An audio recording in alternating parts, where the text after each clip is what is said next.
All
right, we are live. What's up, everyone? Just trying to get some things set up real quick. We'll probably officially start in just a second. Probably gonna do a live on IG as well.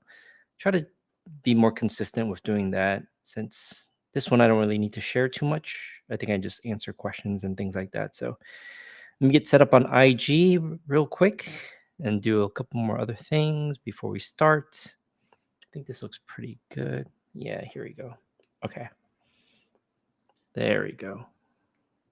All right. We can go live on IG. Okay. I think we're good here. Let me just check the audio to make sure we are okay.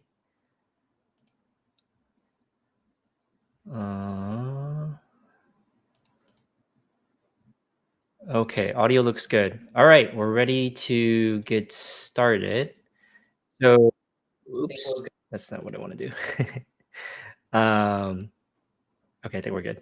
All right. Well, thanks everyone for joining for another monthly Ask Me Anything. I have a list of questions that I'll read from, and I'll just answer questions as they go along. But because this is a live stream, of course, feel free to leave your questions in the chat. I apologize to the folks who are on IG. Usually, I'm like not as good as answering those questions. Usually, I'm like looking at LinkedIn or YouTube or Facebook for all the questions. So if you guys are on IG, feel free to jump on YouTube, Facebook, or LinkedIn instead. So let's just go ahead and just dive right into the questions. Once again, because this is live, feel free to leave any questions down below. And actually, let me just show this as well. You can always submit questions to briankfung.com/AMA as well. And that's where I usually pull the questions from, just to make it simpler for these kind of live streams. Okay, let's go ahead and start with the very first question. This one doesn't have a name, but all right. Let me paste it in so people can see the question while I answer it. Where's the actual question? Here it is. So I'm not gonna paste the whole thing because it's a pretty long question. And so I'll just paste the first part. There we go. Okay. I'm gonna read the whole question, but the part of the main question is right there. So the question goes, hi, Brian, I currently hold a PharmD and I'm working on a master's in applied clinical informatics at, I'm not gonna say the medical center. I'm currently working on a capstone project related to pharmacogenomics and helping out with other utilizing NLP techniques to automate billing codes within an EHR system. I didn't take the traditional residency route, and I was wondering what I can do to get involved with job opportunities within the informatics space. Thank you for taking the time, and thanks. Yeah. So this is a pretty open-ended question. I guess a couple of thoughts here, and the first thing is that seems like it's a really cool experience. You have a master's, you work on a capstone project in pharmacogenomics, doing NLP techniques. That's really cool. Opportunities. So the question is job opportunities in informatics space. So I'm going to do a quick plug real quick. Let me see if I can bring it up because this is most relevant. And so what I'm going to share is this job board that I put together. And so I think I get this question quite a bit about, how do you get involved, especially get a informatics job? And I think one of the most difficult things, if you're not looking in the healthcare space, or rather the traditional hospital and healthcare system space, is that most people just don't know the different job titles that they would apply for. And I put that job board together. I haven't updated it in probably a few weeks, but the job board was also meant to give ideas of what job titles you even search for. And hopefully, the job board itself should show that the titles are all over the place. But many of the positions that are posted on there are informatics or informatics adjacent type roles, especially for this case where you have like NLP experience. Certainly, a lot of the roles on there require or desire some sort of machine learning AI type skill set. But otherwise, if you're talking about, let me read your question again. Um, informatics, informatics space. I think the easiest one, especially if you have a PharmD, is just like working in the hospital and health system setting. There's always a need for informaticists. Granted, the demand has not been as high as it was before during the meaningful use era, so it's a little bit more difficult now. The If you're looking for Epic shops, usually having a Epic certification is very desirable, but it's really hard to get one of those unless you work for Epic shops. So it's kind of like the chicken or the egg there.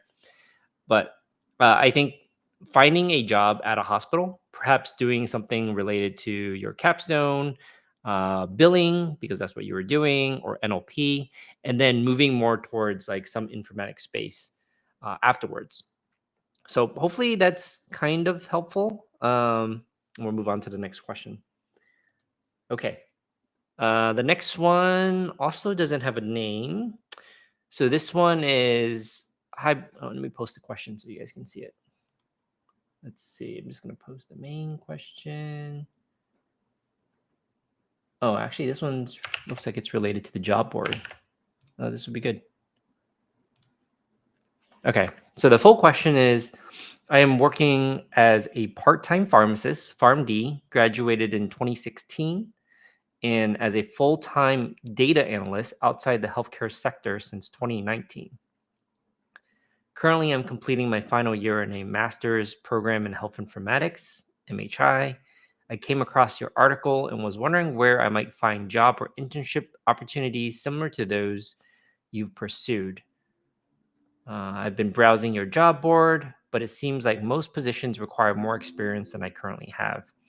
Any advice or recommendations you could offer would be greatly appreciated. Yeah, so a couple of things here. It's nice that both of these are like job related type things. So I think the first thing is your question about job or internship opportunities similar to those that I pursued. So I pursued a capstone. I think I've only had like one internship that may have been interesting because all my internships have been in like pharmacy places. So like retail pharmacy, I interned at Walgreens. I think right after my first year, I interned at the VA in the hospital in my second year. And then the only other internship I did was for my MPH, which was at the ONC. And that one was very interesting. So I think the first thing to say to that, I don't even know if I've said it before, is like the ONC internship that I did wasn't actually a thing. I just reached out, cold emailed. I also emailed the FDA and CMS for any opportunities that they had. For the ONC one, I was very interested in the 21st Century Cures Act because they were finalizing it. So I was really interested in doing something with that. But the takeaway is that the opportunities that I was seeking at the time, because I had to do one, was things that didn't exist. And I think the ones that did exist, like you have a list that they gave you, I didn't find interesting. And so I just seeked out the interesting opportunities myself. And I think that's a good takeaway in general, because if there is a job or internship opportunity that you're interested in, maybe it doesn't exist, just cold email people and ask if an opportunity is available for you. I think that's the first thing. And I do that quite often now. Is like, if there's something I find really interesting, I just reach out to people and see if there's like an opportunity. 99% of the time, no one ever responds, but just that 1% that matters. Okay, to the second question here, about the job board, more positions require more experience than I currently have. I think that's kind of a bias of my own job board. So the job board that I'm showing isn't probably the most ideal for entry level candidates.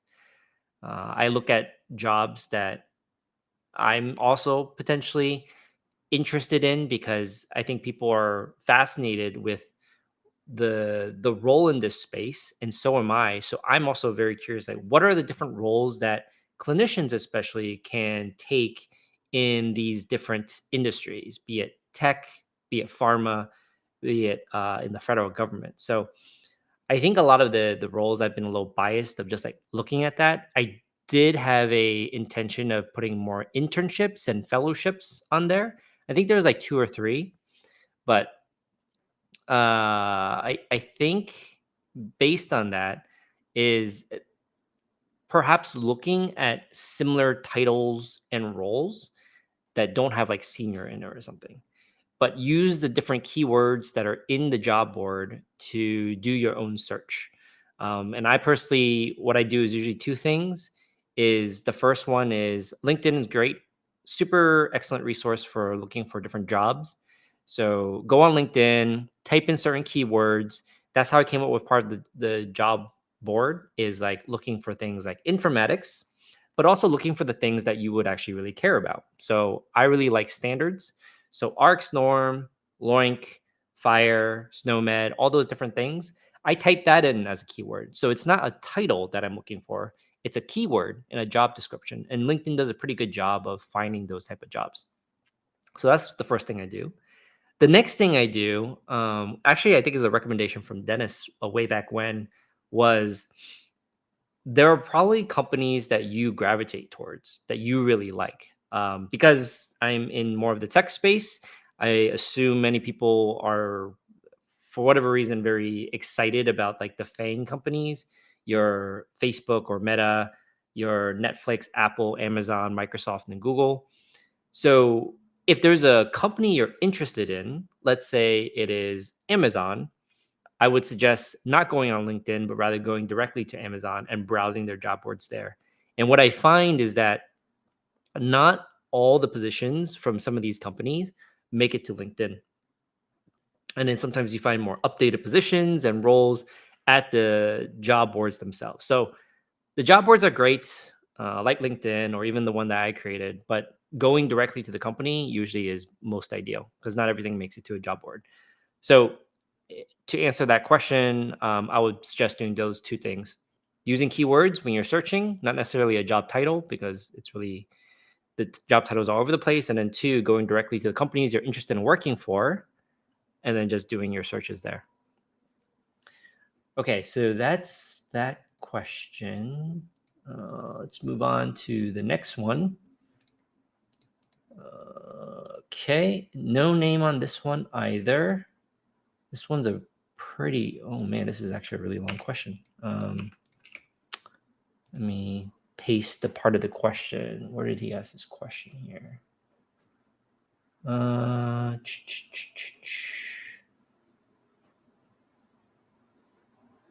Oh, I think this is more of a, it's asking to meet, but perhaps I can give like some commentary on this. Where can I? Okay, I'll post the part at the very end. Here it is. Bear with me. This one's kind of long, but I'll read it so everyone has the context.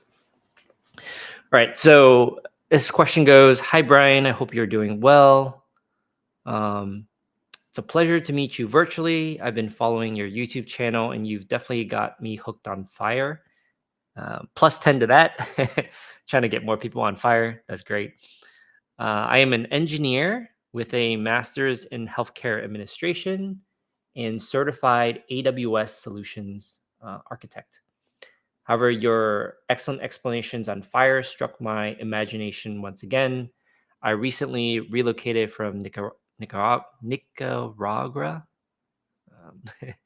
Not doing good today, to the US due to a social and political crisis that forced me to start over with a big smile. Good on you for being so positive. My passions revolve around data, SaaS, healthcare, and sales. Not shy about saying that. I have excellent interpersonal skills as I enjoy connecting with people to solve their pain points.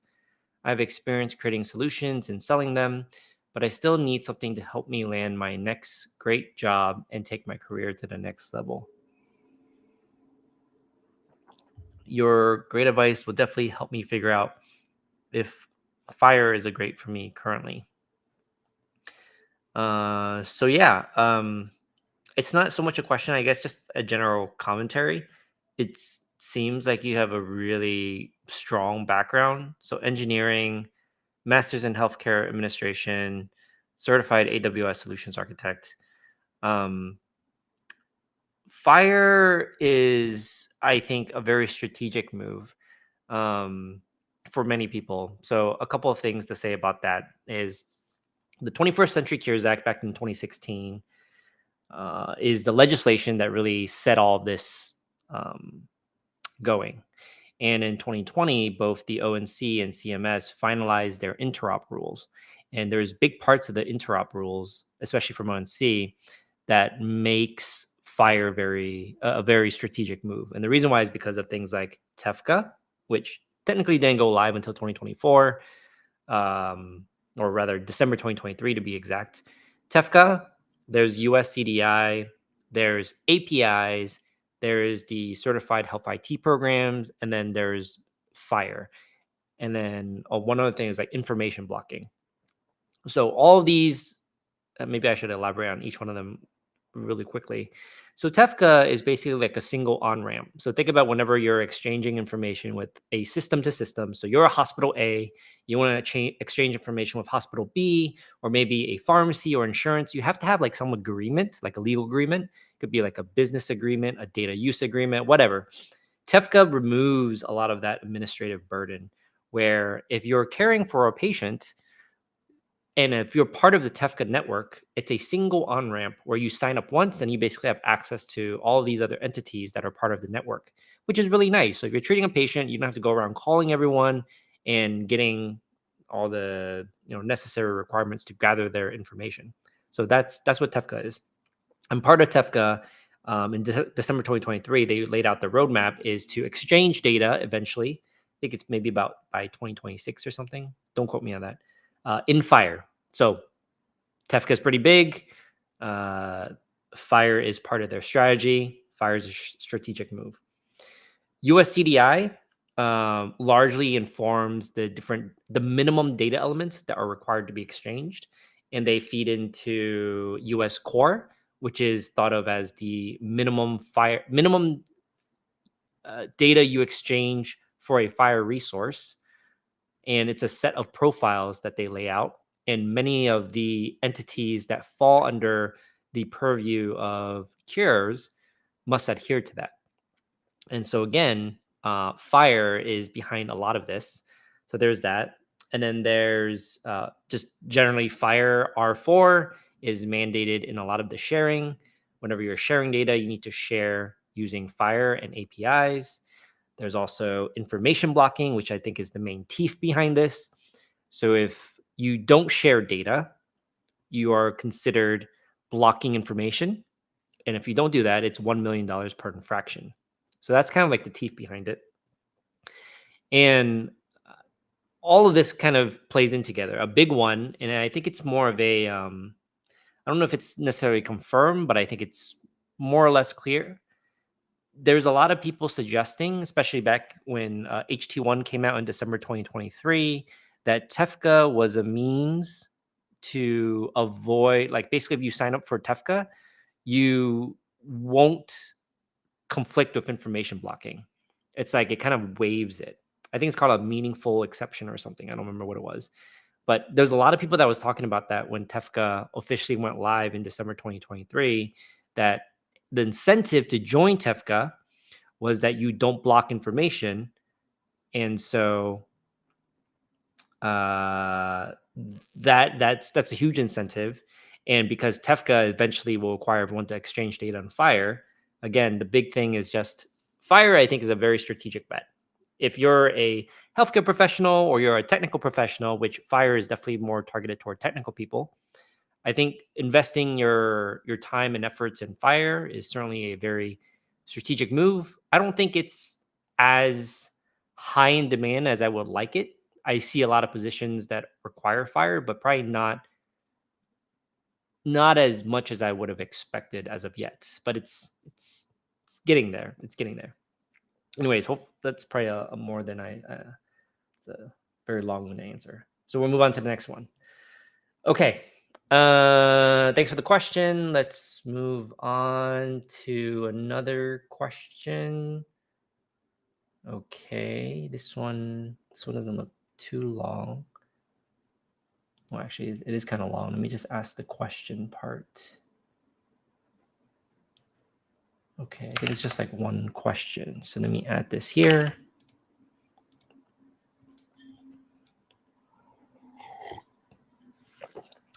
Okay, so the question goes, hi, Brian. I'm considering taking the Fire proficiency exam to demonstrate my competence in this area.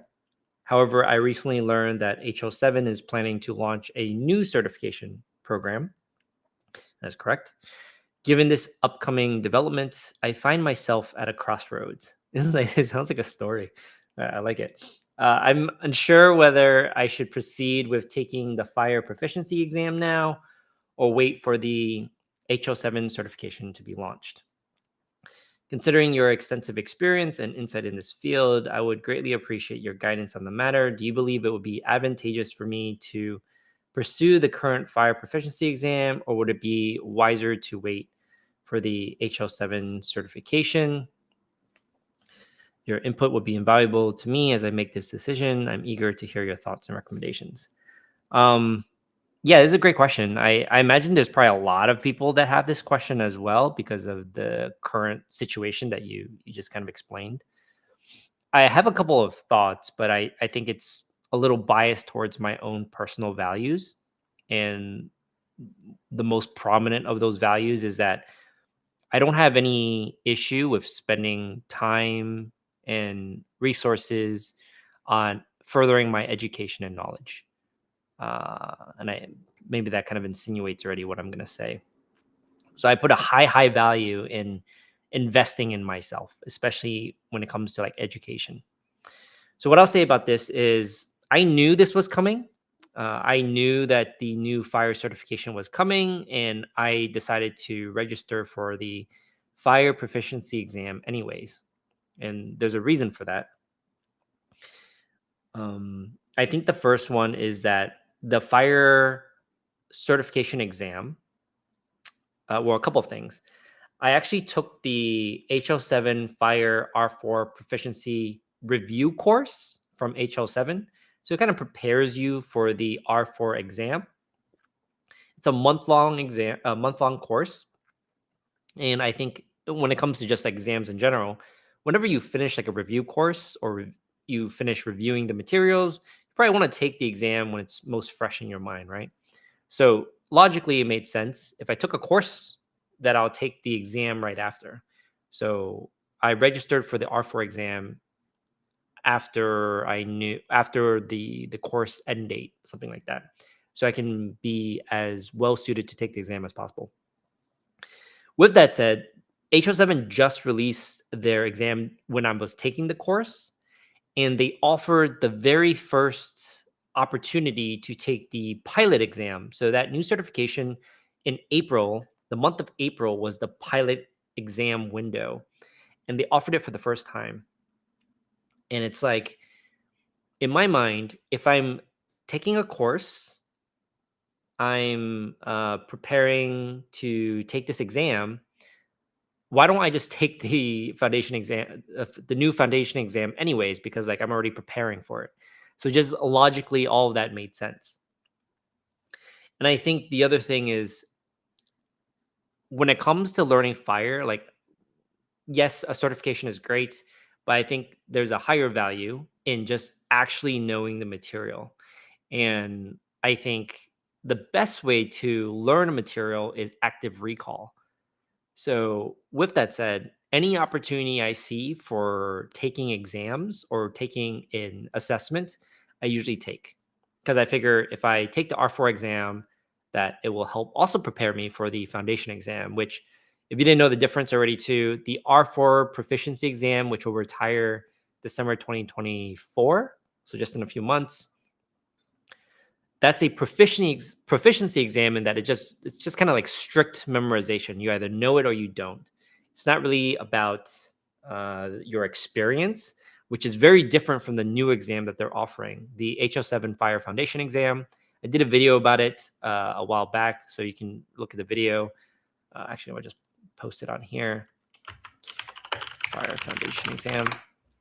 And the exam, which I took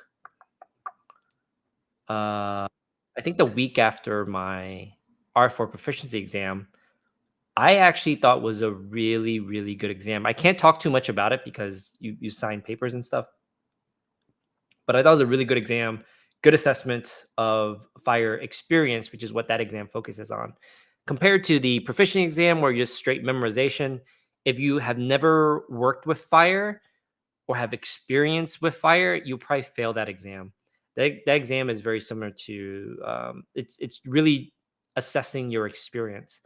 For those of you who are pharmacists, it's very similar to like the NAPLEX, which is just like bare bones, your foundational knowledge versus BCPS, which is like truly your experience working as a pharmacist. So where is that video? Oh, here it is. Okay. Wait, let's. I'm going to share that over here. Oops. All right, there it is. And post it on this chat too. That's the video about the new exam. So, very long story short, I think is advantageous because it is a opportunity to assess your knowledge in preparation for the foundation exam, and I truly felt that way. It helped a lot that I took a course and I even took an exam in preparation for the foundation exam. I think I probably wouldn't have done as well if I didn't do that. And I actually don't know how I did on the fire foundation exam. It was a pilot, so they're now like collecting the metrics to determine what's like the threshold for passing. So hopefully I passed.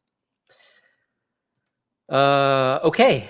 Well, we have 1:30. We have maybe do one more question and then we will call it a wrap for this month. So let me post the next question. Let me hide this one. This is an interesting one. Looks like it's about MPH. So the question is here. Okay.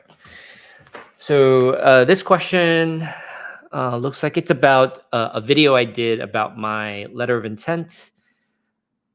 I was just wondering, on top of having personal stories in the letter of intent, would sharing what I'm planning and dreaming of in the future help as well? It's because I'm applying to MPH programs right now since our school provides it as a dual degree, and I'm only a second year student. So I probably don't have much personal experience during APPE rotations or IPPE. So I assume you are in pharmacy school because of the APPE and IPPE. So dream was in the future. Yeah, I think so. So my letter of intent, and then just like in general, whenever I'm writing like a personal statement or a letter of intent, I commonly include my goals. usually both like a short term maybe and then a long term goals. And maybe that's what pharmacy school drilled into me as well. But just kind of like whenever you're applying to something, I think of like, I'm applying to this program to hopefully climb the ladder in some direction. And in that case, it would be nice for the people who are reviewing your letter or personal statement to know that, oh, you want to use this program as a ladder to something else in the future. So I think, yeah, it makes complete sense to share what you're dreaming up in the future as well. I usually say, I'm trying to think about some of the older things I've said. For my MPH letter of intent, I think a big thing when I was writing that one was I didn't feel as though the training I had at the time, which was working as an informatics pharmacist at a hospital, was impactful beyond my hospital alone. And I felt as though at that point in my career, I wanted to make a bigger impact outside of the hospital. And I felt as though the MPH would do that.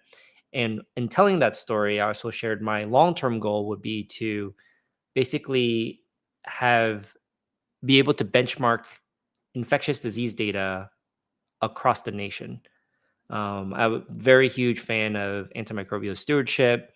We can measure the antibiotic resistance within my own hospital, but then benchmarking it and measuring across the United States, I think that'd be fantastic. I think that's a goal to shoot for. And the goal at that time really was to, or eventually after the MPH, look for roles that allow me to do just that, have an impact beyond my hospital alone, something a bit more national. So definitely include your goals for the future in your letter of intent and personal statement. Okay, that is 3 minutes over the time we have. Thank you guys for tuning in. I see there's quite a few of you that were on today.